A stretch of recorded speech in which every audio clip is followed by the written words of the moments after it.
Shout out Reese the director. And shout out to Reese the director.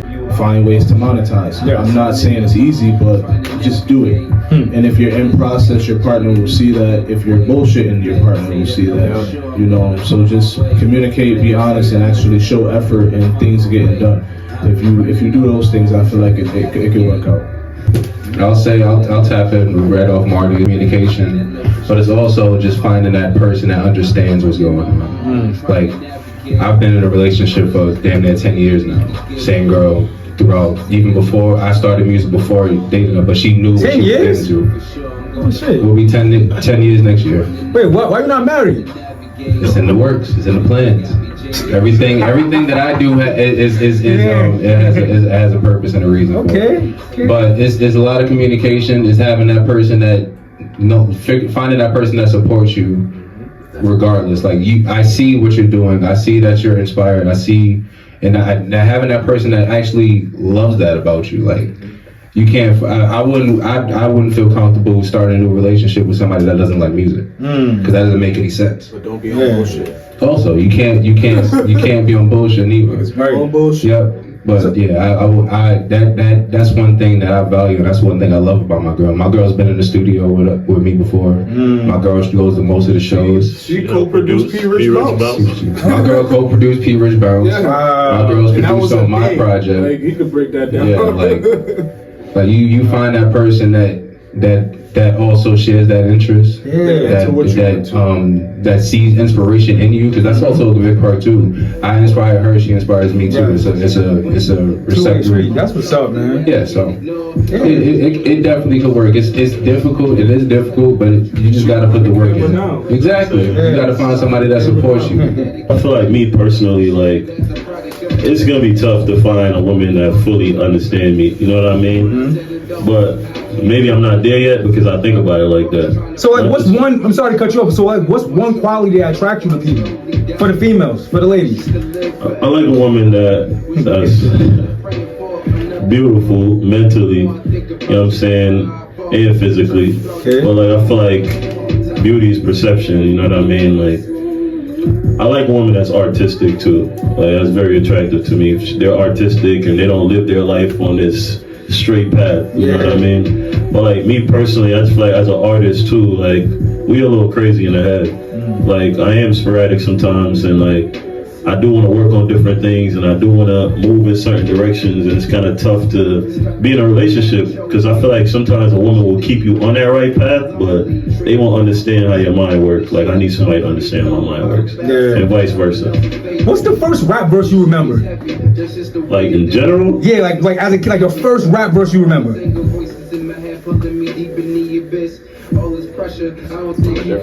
Wow. Anybody? Just like your first, it was Juicy. I remember like always hearing Biggie and I remember Juicy. I was like the first rhyme I could recite, like word for word, you know? I don't think I had anything that I could like recite word for word. But like, I remember as a kid, I remember when 50 Cent came to Jamaica, and even the little kids that didn't know rap music was rapping. You know what I mean? But also Tupac, man. Like, everybody loved Biggie. I'm a Tupac. I love Tupac. Right. Like, I was Tupac better than Biggie. I knew you were gonna say something. I knew something like that was coming. But the only reason why I feel like I really like Tupac, like, I like Tupac's mind, and he reminded me a lot of myself. Even though he was a little crazy, and he was definitely crazy. You know what I mean? After learning more and more about him now too, like, yeah, he was not a logical human. Not at all. But I feel like, not at all. As an artist, like me personally, I feel like I can relate to the niggas. So it's just like respect. Yeah, I think that's a big thing too. Just you got to be able to relate to the person that you're inspired by. I relate more to I gravitate more to Biggie. Being from New York and having that whole thing, and growing up in the 90s, you see that whole East Coast, West Coast thing. Fuck Tupac, whatever. But you remember in the back of your head, Tupac is from New York. Yeah, hell yeah. Right. So it's kind of like going against your own family, whatever. But yeah, you respect the artist. I respect Tupac. Biggie is the better artist to me, collective wise. He is the better artist. Right. But you do respect the greats. The first song that I remember.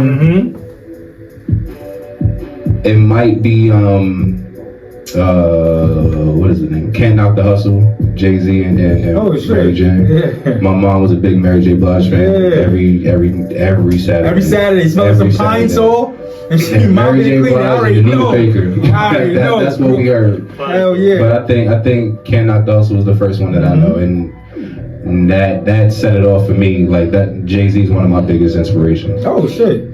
So like, have you been to the library yet? Nah, I want to go so bad. I want to go so bad. Just being out here and being in Brooklyn is kind of like, oh damn, I gotta work. Shit. Right. It's always an excuse why you can't go. Right. But yeah, so that was the first verse I remember. What do you guys hope? What do you guys hope people feel when they hear y'all music? I feel I just want somebody to feel inspired, like be able to relate to what I'm saying.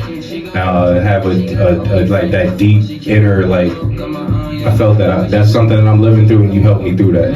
That's one thing. Like K Cudi's one of those main artists, like one of those prime artists. You hear a lot of stories about how people come to him and say, "Yo, you saved my life." Basically. And I don't want to. It doesn't have to be to that extent for me. But I just want, you helped me through a hard time, or that song really talked to me. Like that last project that I released was fully dedicated to my mom, and it came down to the pain of not having her with me. God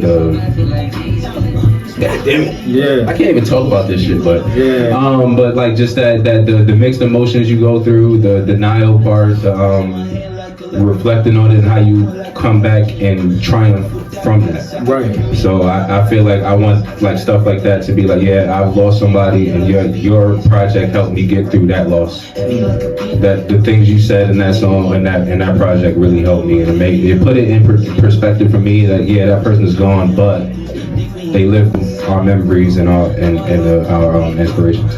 I feel like as human beings, like pain and shit like that, emotions is relative.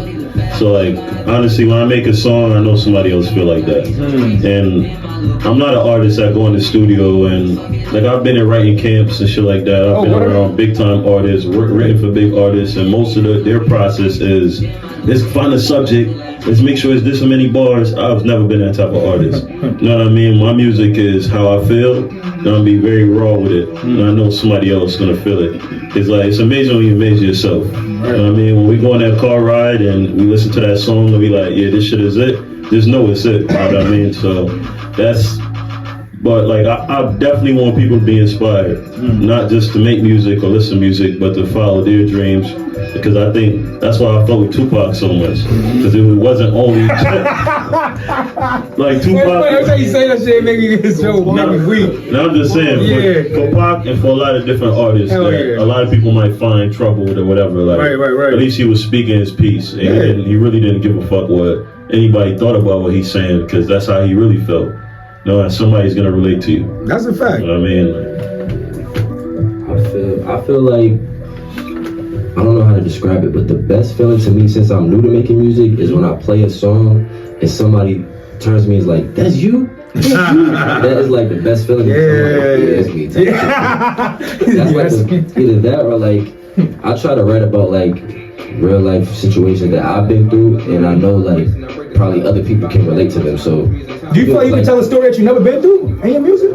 I feel like I could, but I feel like it's easier to like go write about what I've been through, because I know somebody out there can relate to it. Whoever hears it, somebody can relate to it if they hear the words I'm saying. So, or like even like just feel the music. I guess I don't know how to describe it. This is a question though for artists. Like, you think this is like a random question? You think if people practice like more telling fictional stories, they make them a better artist? Because once you like get the riches and shit, it's hard to tell like those same stories, because you ain't going through none of that struggle or the losses, or not the things anymore.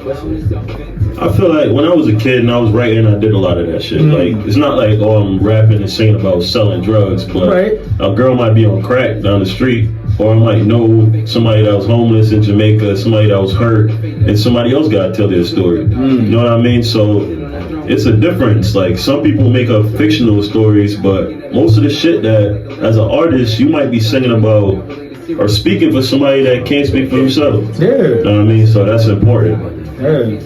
I mean, it don't make them a better artist telling those fictional stories, because you can pull from different avenues, like put a different perspective on a lot of things. Me personally, like I never sold drugs a day in my life, but I can make a song about selling drugs if I wanted to. Right. After hearing it 100 times too. I wouldn't. Me personally, I wouldn't feel comfortable doing that because that's not my life. Yeah. I don't know the ins and outs of that.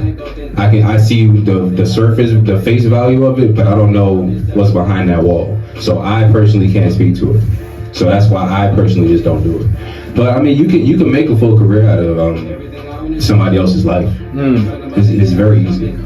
So when did you guys like say you found your purpose? That's a deep question. That's a deep question. Like what age or like a moment? Like Yeah, that moment, you know, like I knew I wanted to curate. Like I love acting. Originally, I was born, and I don't need to be talking about me because y'all don't came up. But for myself, like I wanted to be an actor originally. But I remember seeing my homegirl curate a showcase, and she was younger than me. And I remember only going to shows, like seeing older people do that, and seeing just talent shows and stuff in churches. I never seen somebody like similar to my age put together a show, and I'm like, we could do that, like get people that you don't know and get a DJ. So I was so inspired by that shit, and I kind of put acting on a pause and just started running with meeting artists and to where I'm at talking to you guys right now. So like that was my moment, you know. I feel like it is kind of ever changing for each individual. Like for me, I would say my passion would be helping people, and I just find ways to do that in different, we could say mediums if it's art or just different ways. Like I met everyone through, like when I first met Jimmy, he knew that I made music, and I'm like a lifelong friend of his girlfriend, so it was helping him. Can you record this song? And then he ran with it as a single, and I mixed it, did everything. We did everything in house. When I met Pat, he was the age gap. I was coaching. I stayed back to coach my high school when I graduated. That's how I met him. And then with just trying to put everything together and helping other people. Grew up being in soup kitchens in the church, doing other community events, toy drives, can drives. My family was big on, especially in our culture being black, is we got to stick together. Definitely. So you put on for each other and you just help your fellow man or woman, and everything will work itself out. So however you're doing it, it's just that leads back to that question about what effect you hope to have on people with music is trying to help them get through whatever it is they're going through. It's so vast, our culture, with entertainment and music, sports, visual arts, photography, videography, whatever it is that we might be doing. Our culture is so vast. You're helping other people that might have similar experiences either get through something or just shift their mindset on something that they might be going through. So I would just say, being able to help people and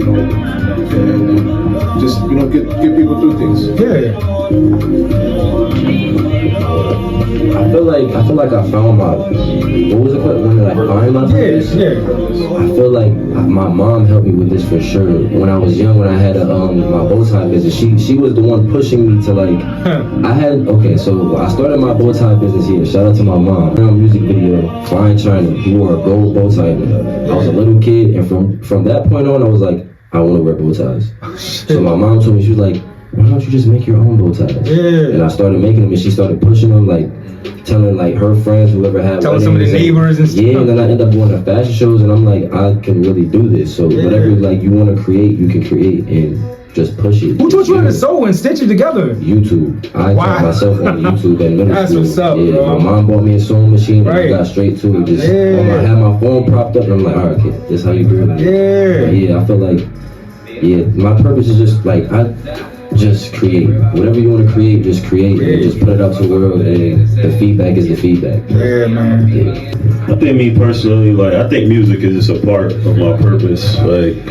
I already have the visions of building the churches and fixing the churches. I feel like one day I'm gonna hang up these cleats and I'm gonna go to God. Sorry to cut you off. Would you be into ministry too? You preaching? Nah, one day I know for a fact I'm gonna hang up this microphone and I'm gonna go straight to God. I know my purpose, you know what I mean? Like, sometimes in life you'll get a lot of signs, but they're not gonna last forever. So I know this is just a pathway into me actually like doing my real purpose in life. Like my grandparents being pastors and me having a special relationship with God, well, a developing relationship still in this moment, but I know that this is just a part of my story. You know what I mean? This is just a way for me to get what I need to get so I can actually like teach the world and help the world and help people. You know what I mean? I guess I can say I just found my purpose today, to be honest with you. Like just being like I got 10 plus years in music and being that the veteran of the group pretty much. My guidance is like my purpose. I'm a natural born leader. I'm an older brother, and a lot of people gravitate me because I am that older brother, natural born leader type thing. So I believe like I guess that's my purpose. To be an older sibling to a lot of people. How would you describe your songwriting process? Man, I feel like a lot of the album wasn't even written. A lot of that shit was literally like, we create this. And not just talking about the project, just in general, like generally speaking, I feel like my process changed all the time, and I don't write in bars. I don't separate nothing. Every time I write is a paragraph. So it's been like that. But that started with black and white notebooks. You know what I mean? When I was in middle school, I had like 20 black and white notebooks. Because I didn't know how to say my thoughts and say how I feel, so I just write the shit down. Like whatever I felt. Teacher got me mad. I'm like, you know what I mean? Did you ever present it to anybody? No, nobody ever write them books. I still got them. It's like a diary. So, it literally was like a diary. Like, I used to just write. Like, you know, Jimmy was saying he was the shy kid. Like, I was a shy kid because I knew like if somebody said something to me, I was probably gonna get mad. You know what I mean? So I always like be by myself. And then like, but nowadays, like I feel like my songwriting process is I'll feel when I'm in the mood to write my best shit. Like I'll know that. Like I can't force it anymore. You know what I mean? I feel like, as I said, writing camps, they're gonna force you. You got 10 minutes, 20 minutes to write a verse. Yeah, that's cool for a workout. But when it comes to like creating like art and shit like that, I have to actually feel that shit. And I mean, you can't rush it. So like, who encouraged you guys to believe in yourselves? Generally speaking, or right now? Each other for real. I mean, right now we're in a moment where, like, I feel like as a team, we know what we could do. You know, as long as we're on the same page and the same accordance, like the universe is gonna do the rest. You know what I mean? So, speaking of family again, like having like the album release party at the studio where our parents was there and shit like that, friends and family, that shit felt different for us. Like I'm getting goosebumps talking about it because like we had conversations after like, damn, like now they believe. And I feel like in like music, so that would be your memorable moment, right? That moment right there, when we had a speech and we all spoke and shit, and we did our champagne toast, and the family was smiling, and you could tell there's that togetherness. You know what I mean? Because music is in a weird ass evil place right now. I feel like there's not a lot of positivity. So to see that shit prevalent. Exactly. So to see that love, like I feel like that's what pushes us to keep going. And it being led from something negative, because your inspiration was some bad relationships, all the negative shit. Exactly. That's dope. That's deep. Exactly. Can one of you guys tell me about your first musical memory? My first musical memory is my first ever performance. It was down in downtown Manhattan at the Grizzly Pear. It was me and about five other artists. We were a group called Spectacular Yes. My mom was sitting front row. She had the digital camera in her hand like this. That's my baby. That's my baby. And she was like, I know this song. That video is actually still on my YouTube. I will not take it down. Of course not. That voice, just hearing her voice. If I'm ever in a bad spot, I'll go to that video and be like, that's her voice. That shit gave me goosebumps. It's crazy because it's funny because I started to do my set and I started my first song and the mic got pulled out and I was still going like yeah. They was like, oh wait, what happened? Everybody's like, oh what happened? Yo. Came back, crushed it. That's my first memory. Okay. I think my first memory was. So remember I was telling you about dance halls. Yep. You know what I mean? So it's not regular parties. The parties is gonna start at 5 p.m. and end at like 6 a.m. in the morning. You know what I mean? So so as a kid, like my step pops owning it. Like after every party, I used to ask, like, can I perform? Like, can I perform? I was a little ass kid, and then one day they let me perform. And I remember Romeo was out or some shit. Right. So you was just doing impersonations and stuff. Exactly. Yeah. But like we was at Jamaica it's a touchy subject to talk about, but if you don't mind elaborating on it. I don't want to get canceled. You know what I mean? So I'm not even gonna go too far into it. Okay. But I jumped on the mic and I'm like, oh Romeo, give me a chance. And them niggas like, oh, this nigga singing about a nigga. Like, you know what I mean? Like, yeah, but as a kid, like when that was like my first memory. Not because of that moment. Yeah. What did they say? What happened? Nah, it wasn't serious. You know what I mean? But like Jamaica is very homophobic. Yeah, of course, I know. We seen the videos, we know. So I'm a little kid, I'm innocent. I'm not thinking like I'm singing as a female, like Romeo, give me a chance. So them niggas, yeah, no man for be rich, where y'all from? So I'm like, oh shit. Wait, how old were you, if you can remember? I was probably 5 or 6, bro. Wow. Like I'm telling you, I've been on this microphone shit forever, like.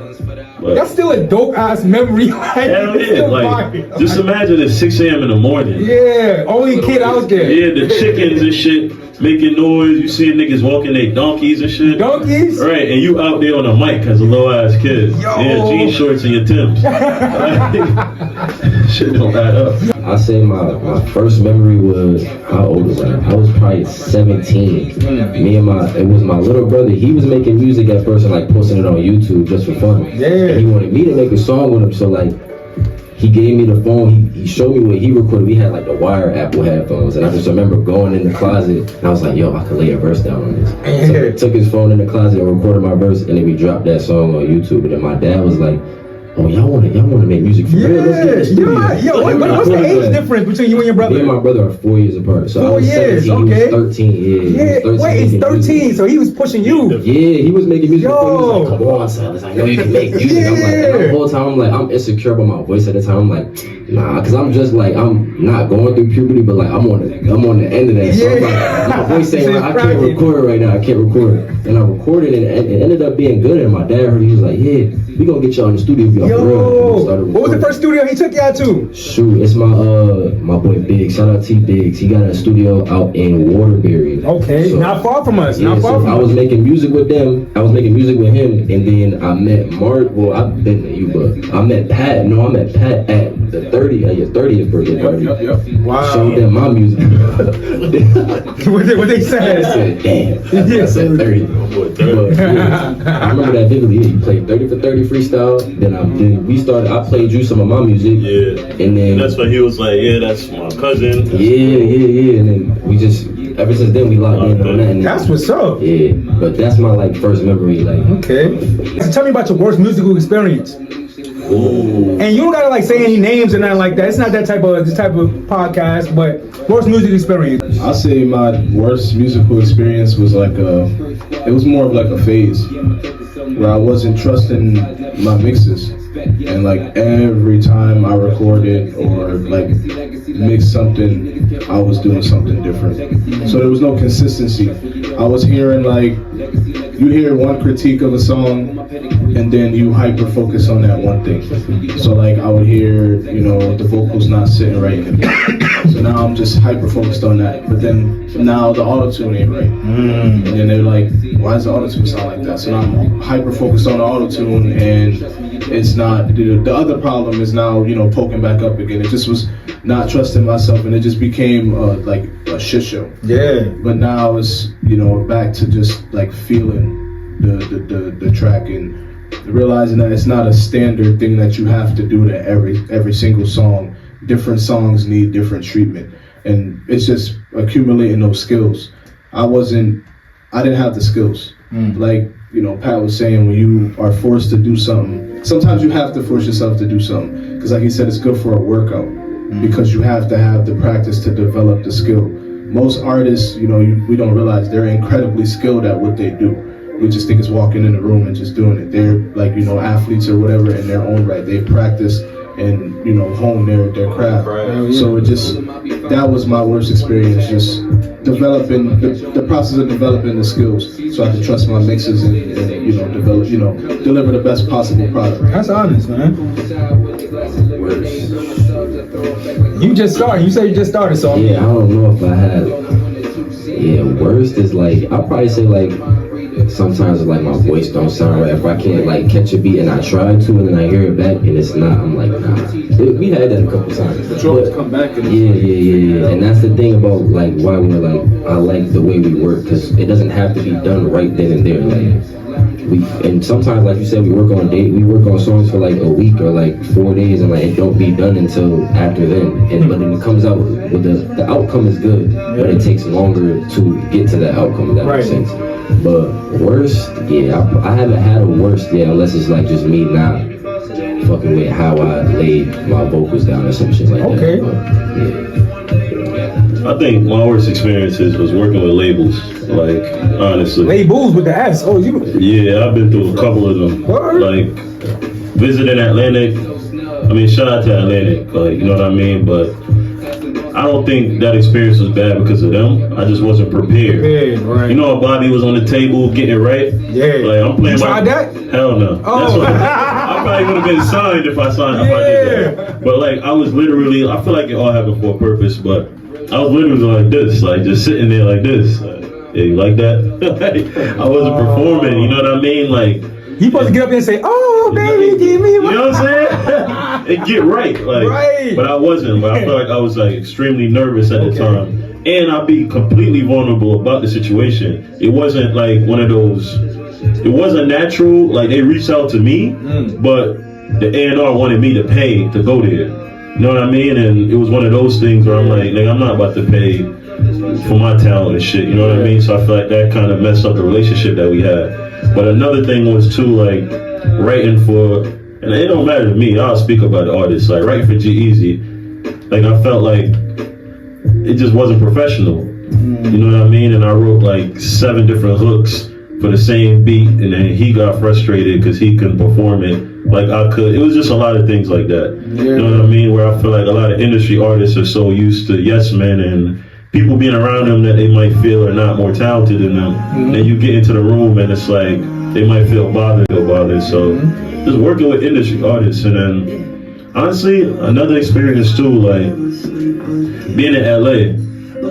And as I take the blame. Like I feel like I was in certain rooms and I wasn't shining like I was supposed to shine, because I was more like soaking shit in instead of being like, damn, this is my opportunity. Yeah, seize that fucking moment. You know what I mean? And then shit, I got one more. Like when I was in Greenwich, when I was in Greenwich and I was writing for like, I was making an album for G Robinson. Like it's a lot of like the Blueprint Group. Basically, they manage like Rich the Kid, G-Eazy. Oh, okay. I was writing for a lot of their artists, and I was in like a camp where I was writing a whole album, and I felt like the air before for free. Yeah, like I was in that space where I was working with family, so I didn't feel like nothing was gonna go like left for me. You know what I mean? But I feel like that process of always being told like this shit sound like this instead of me being in my own head, that affected my art a lot at that time in my life. So I feel like that was another bad experience. But in this industry, it's gonna be a lot of bad experiences. That's why you gotta keep a tight knit group and shit, right? And be transparent as fuck. Exactly, like and be genuine, because the industry is not a lot of genuine shit. Right. So like if you a solid nigga or female, like you're gonna feel some type of way about a lot of shit in the industry. I'm one of the artists that have one of those bad shows, experiences performing to a small crowd and thinking that you can't really get what you need to get off because it's only 5 people in front of you. Being discouraged in situations like that, being discouraged when you have an artist next to you that you think you're not at the same level as, so that affects your confidence. Letting personal relationships mess up music relationships. I've had one of those happen before. Just being overconfident that I got this in the bag, and knowing that somebody right next to you is hungrier than you, and you just got humiliated on stage, basically. So it's stuff like that, but again, just being transparent and being honest with yourself, like, hey, this needs work. Going back and saying, all right, this can be done differently. Bring it back. Let's put it out the right way. My next question was going to be like, what did you guys learn from it? But what I respected, all you guys take accountability for where, like, I know I went wrong here. I wasn't fully prepared for this, or I respect that. Yep. It's all about being honest to yourself in every situation. This industry can't eat you alive. Yeah. And if you let it, it'll devour you. Right. So you can't let your past experiences control your present and your future. You learn, you take what you can, put it over here to the side, you take what you can use now, you use it. All those experiences are experiences. There are lessons to be learned. You can go back and be like, all right, this is what happened here, and this is how I handle the situation. Cool. This is how I'm handling the situation right now. So who do you guys listen to right now? Mostly us. No, I won't lie. I mean, you gotta. It's funny because I was so invested into the Wu-Tang Saga story, and I remember that part stuck with me. He was like, they was chilling with a group of girls. I'm not sure if y'all watched the Wu-Tang, but they was chilling with these girls, and they was playing some music, and the girls, and he was like, what? We're playing that in the Wu house. We don't listen to Wu. And she said, what? But like, don't you want to hear your competition? Like, I mean, I wouldn't want to just soak up my own shit all day, because I remember like running my own studio and just be so invested in my boy. I'm like, this nigga was the greatest thing to me. Not listening to no other people, not really knowing what the other lingo is, what people talking about right now, what's a better genre, or when the best time to drop to some things. So there's a balance. There's a balance. Yeah. So like, who do you really listen to? We keep it a stack. I listen to a lot of R&B artists. Okay. I don't listen to rappers. Okay. I do not listen. I'm an R&B head myself. I listen to R&B. I've been listening to Maurice album constantly. Yeah. The album is crazy. But I mean, to go back to what I was saying before, I listen to myself to critique myself. I listen to myself to say, all right, I can do this song better now. I noticed you update your old projects too on YouTube. Yep.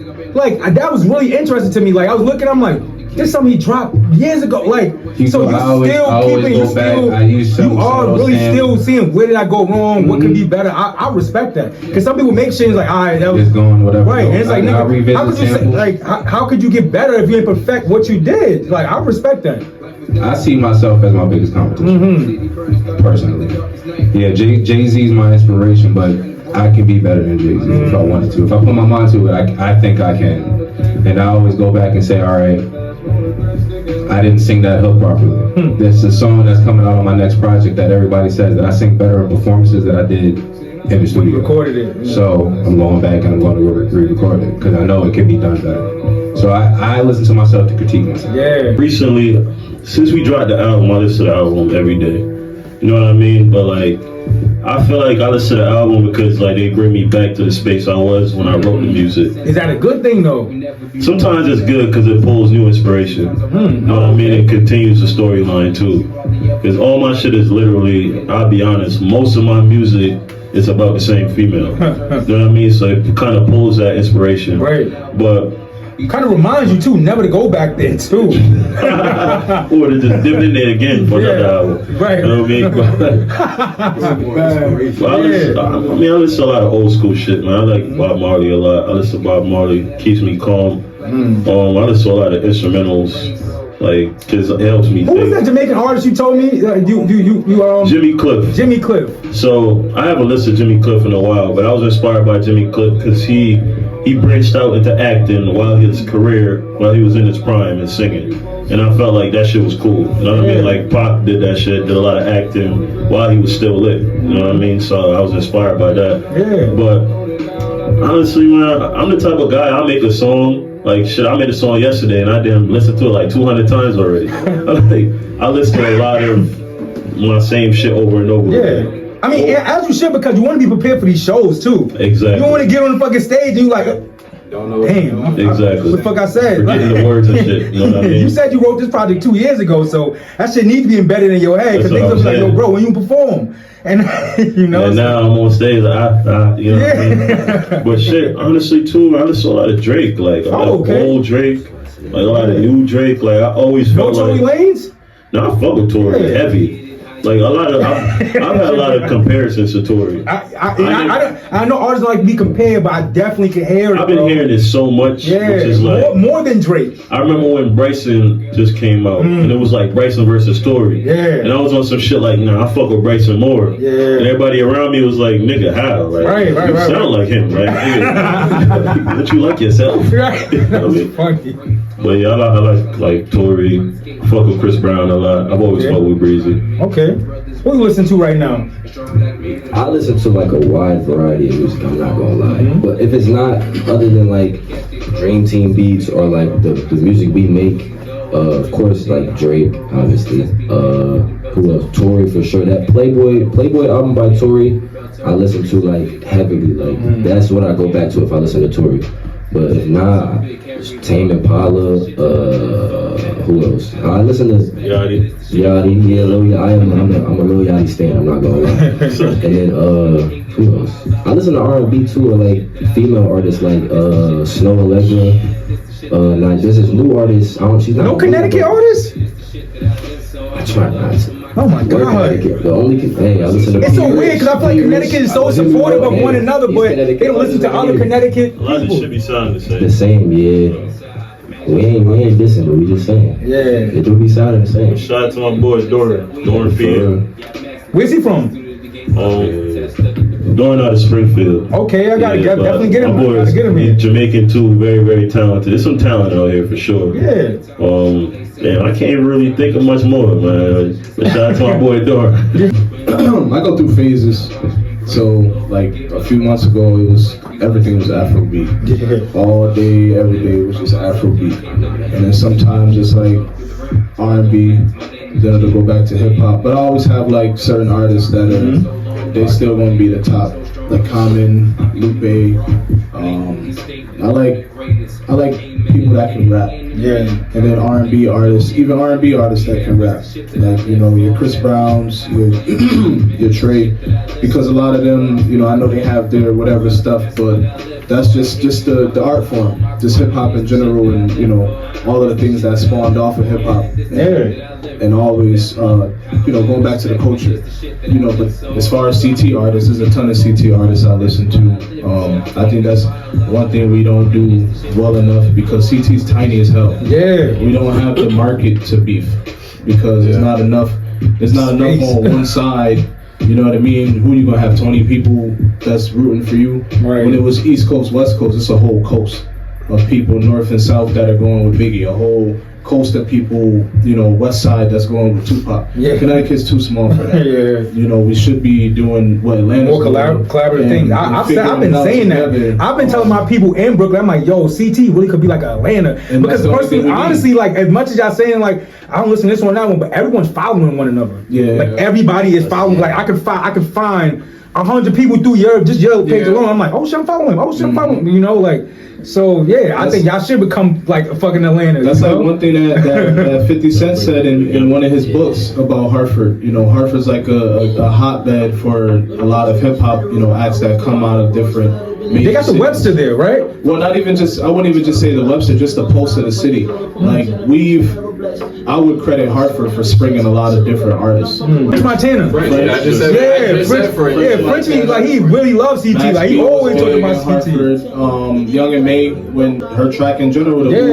Anything that's big in New York, it's like if it can pass through Hartford, it's gonna blow. The spurting dance, it's the tempo is similar to a dance that we do in Hartford anyway. So if we fuck with it, usually it's going. But a lot of people don't realize that's Hartford's strength. But at the same time, everybody want to beef with each other, and nobody done made it out. So I don't know. Shit, like.